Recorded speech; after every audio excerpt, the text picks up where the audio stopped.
DC movie കണ്ടതിന് ശേഷം Arun മതേശ്വറിന്റെ first മൂവിയായ Rocky ഞാൻ കണ്ടു. റോക്കി കണ്ടതിന് ശേഷം പുള്ളിയുടെ ബെസ്റ്റ് വർക്ക് അതാണെന്നും അതിൽ പുള്ളി ചെയ്തു വെച്ച ഫ്രെയിംസിനെ കുറിച്ചും അതിന്റെ മേക്കിംഗ് സ്റ്റൈലിനെ കുറിച്ചും ഞാനൊരു ഷോർട്ട് റിവ്യൂ വീഡിയോ ചെയ്തിട്ടുണ്ടായിരുന്നു.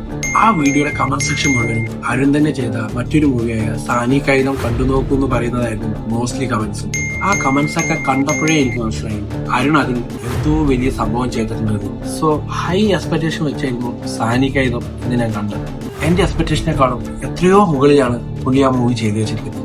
കീർത്തി സുരേഷും സെൽവരാഘവനാണ് ലീഡ് റോൾ ചെയ്യുന്നത്. സിനിമയെ കുറിച്ച് കൂടുതലൊന്നും ഞാൻ പറയുന്നില്ല, അത് നിങ്ങൾ കണ്ടു തന്നെ എക്സ്പീരിയൻസ് ചെയ്യണം. ഈ മൂവിയിൽ കീർത്തിയും സെൽവരാഘവനും തമ്മിലുള്ള കണക്ഷൻ റിവീൽ ചെയ്യുന്ന ഒരു സീക്വൻസ് ഉണ്ട്. അതിനു മുമ്പുള്ള ഒരു സിറ്റുവേഷൻ, പിന്നെ അവർ തമ്മിലുള്ള കണക്ഷൻ റിവീൽ ചെയ്യാൻ വേണ്ടി അരുൺ യൂസ് ചെയ്യുന്ന ഒരു സ്റ്റോറി ടെല്ലിംഗ് പരിപാടി, അതിന്റെ കൂടെ നല്ല ക്രിട്ടിക്കൽ ഫ്രെയിംസ്. വളരെ സിമ്പിൾ ആയിട്ടാണ് അവർ തമ്മിലുള്ള കണക്ഷൻ പുള്ളി റിവീൽ ചെയ്യുന്നത്. പക്ഷെ അത് നമുക്ക് തരുന്നൊരു ഇമ്പാക്ട്, അതാണ് അരുൺ മതേശ്വറിന്റെ സിഗ്നേച്ചർ ഓഫ് മേക്കിംഗ് എന്ന് പറയുന്നത്. പിന്നെ ക്ലൈമാക്സ് കീർത്തിയും സെൽവരാഘവനും വെച്ചിട്ട് ഒരു കത്തിക്കലുണ്ട്. അവിടെ നിങ്ങൾക്ക് കിട്ടും ഒരു റോ മൂവി കാണുമ്പോൾ കിട്ടേണ്ട ഇമ്പാക്ട് എന്താണ്, അതിന്റെ പീക്ക്. റോ പരിപാടി എന്നൊക്കെ പറഞ്ഞു കഴിഞ്ഞാൽ ബ്ലഡ് കൊണ്ടുള്ള ആറാട്ടം, അമ്മാതിരി പരിപാടി സീക്വൻസ് ഒക്കെയാണ് അരുൺ ഇതിൽ ചെയ്തത്. അതൊക്കെ കണ്ടു തന്നെ നമ്മൾ അറിയണം അതിന്റെ എക്സ്പീരിയൻസ് എന്താണെന്നുള്ളത്.